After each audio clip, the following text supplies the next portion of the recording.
namimiss? Namimiss ko yung music. Ay, hawakan ko ba?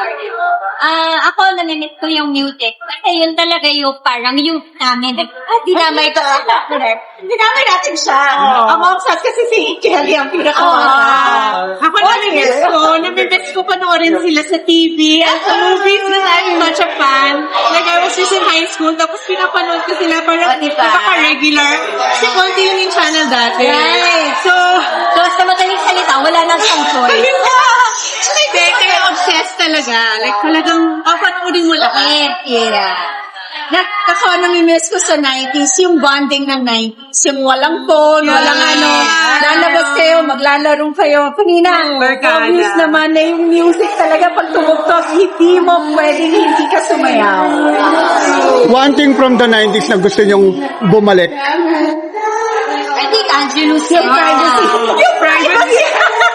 Yung privacy na kung ano-ano nagagawa namin kasi walang magpo-post. Yeah! No, but seriously, parang there's just so much that you lose over being connected all the time. Dati kasi parang talagang yung trust na itatawag. Alam mo yun, itatawag ka. Yeah. Trust ka lang pag sinabi sa'yo na let's meet at this time. Yeah. So parang yung pagka-instant nowadays is, of course, you appreciate it also kasi may mga purposes din naman siya. Pero nakakamiss din yung parang hindi naman ako 24/7 connected. Parang gano'n. Yeah. Parang walang offline these days eh. Before, parang if you wanted to call a friend, landline, di ba? Memorize mo pa yung number. Yeah. Tapos, usap kayo. Tapos, if you wanted to go on the internet, magda-dial-up ka. Yeah. So, there's time for yourself, and time to think, and time to be bored. And parang wala na tayong Yung effort. I guess yun na. Yung effort na pag gusto mo magkita-kita ng mga barkada, yung trust na pag sinabi niyong 9 o'clock, nadating kayo, whether or not may mag-cancel or ganyan, yun yung I think nawawala. Kasi talaga pag sinabing 9 o'clock, kita tayo sa ganito ng 9 o'clock. Yeah. Yung tiwala mo na nandun siya ng 9 o'clock. Diba? Yun yung gano'n. And I think yung namimiss, nakakamiss magpamiss. Kasi nga yung connection, yung parang laging dapat pwede kang sumagot ng phone, ng Viber, yung parang minsan gusto mo lang ng hanapin niyo naman ako. Yeah. Oh, speaking of 90s, mag-follow up na kami. Kumusta yung TGIS reunion na ipapalabas sa Netflix? Ano na pwede i-share ng nila? Pwede na ba? Pwede na ba? Oo, inalang naman na ng Netflix. Basta naghihintay tayo ng buwan. Pero kamusta? Nakapag-tape na? Tapos na ongoing? Yes. Ongoing na. Ongoing na siya. Natapos na rin. I'm sure pwede naman to. Natapos na rin namin yung dubbing namin. So, Wow. yun na nga. Buwan na lang ang hinihintay namin. What's something to look forward to sa reunion na yun, Rita? Well, I think everyone's looking forward to just us being together again. And I feel like kami ganun din. Nung ginawa namin yon, syempre, maasahan nyo magandang storya, magandang cinematography, lahat. But I think it's really the people that you were watching. Yeah. And those times, Correct. na parang, diba, they're together again, but much later in life. I think that's really something to look forward to. Parang friends. Correct. Diba? Reunion. Parang Dawson's Creek. Oh my God! Correct. Okay. Miss Angelo, nag-viral. Congratulations kasi cum laude ang Junaki.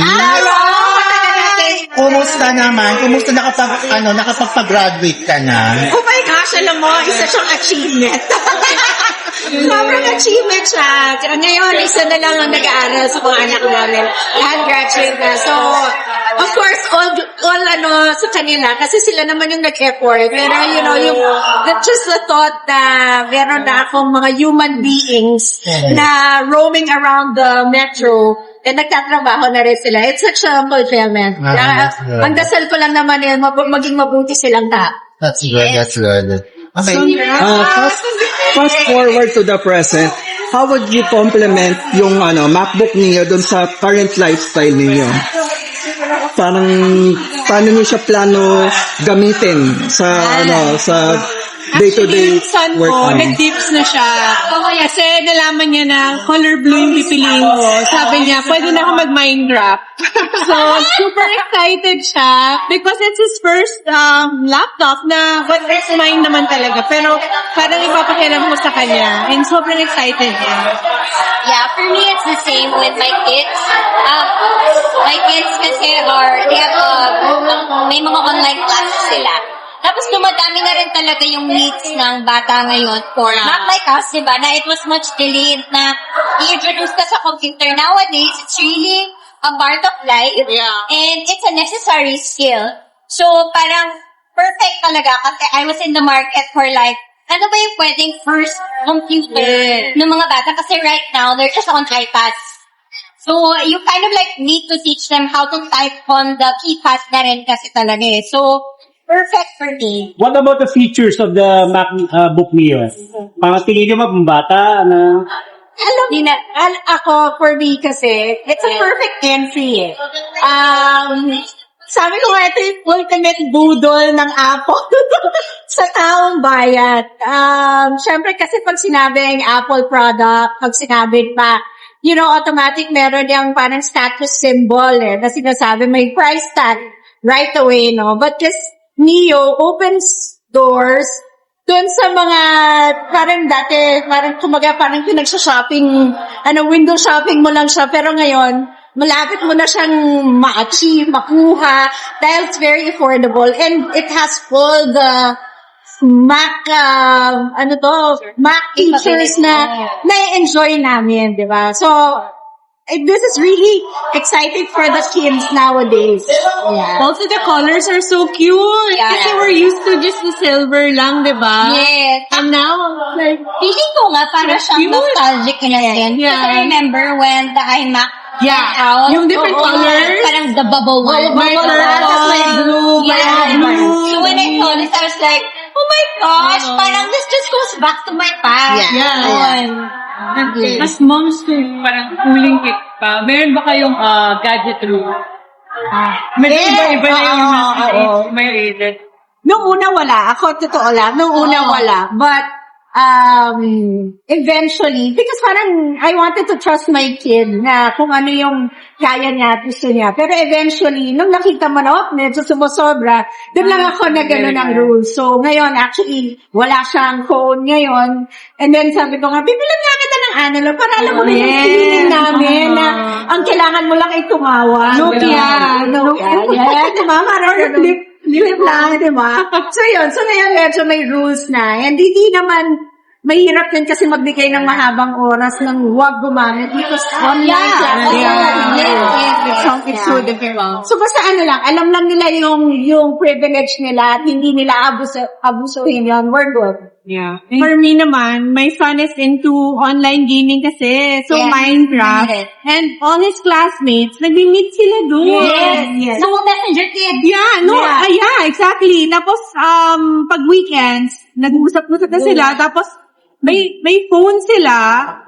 Dalawa yung phone actually. So, yung isa yung pang-gaming. Tapos yung isa, pang-usap. Ganun talaga. Yeah, but weekends lang pag pwede. Kasi it's too much. For us, it's 2 hours 45 every week. Gusto ko may 45. I don't know May you know what oras. it is. Ano yun eh, parang nag-negotiate sila sa papa nila. Ako din tinanong ko, Papa 45, hindi 3 hours. Nag-negotiate yata sila. Anyway, they arrived at 2:45 a week for cleaning. But for everything, and they can only use their iPads after 12 for other things, like let's say, simple piano. Kasi yung maganda naman sa ngayon, ang dami na rin talagang learning apps. Yeah. So yung anak ko, naka-simply piano, Yeah. simply draw. Tapos when they want to do something, they research on YouTube, will approve it na. Parang, they'll tell us na, gusto kong gumawa ng clay heart, ganyan. Approve ko siya. Meron yung fast key. Parang ganun. At saka kung ano yung app na ina-approve na gusto nilang i-download. Monitor. Ganun lang. Parang dapat meron pa rin control yung parents. I don't believe in social media for small kids. I don't wanna give them phones. They don't need phones yet. but they have iPads, so they can learn. And also, I love it when they talk to their friends. Yeah. Parang, alam mo, yan naman yung, parang version ng telegram. Wala lang wire. Yeah, at saka marami sila. They can be like a lot in one afternoon, like just talking. I think that's good for us. It's like 5 of them talking. And my son does Duolingo as well. Ah, yes. Nag-Spanish na siya ngayon. Can you share your favorite Apple product? Other favorite Apple product? Quick na lang sorry. Watch. Apple Watch. I'd say iPad and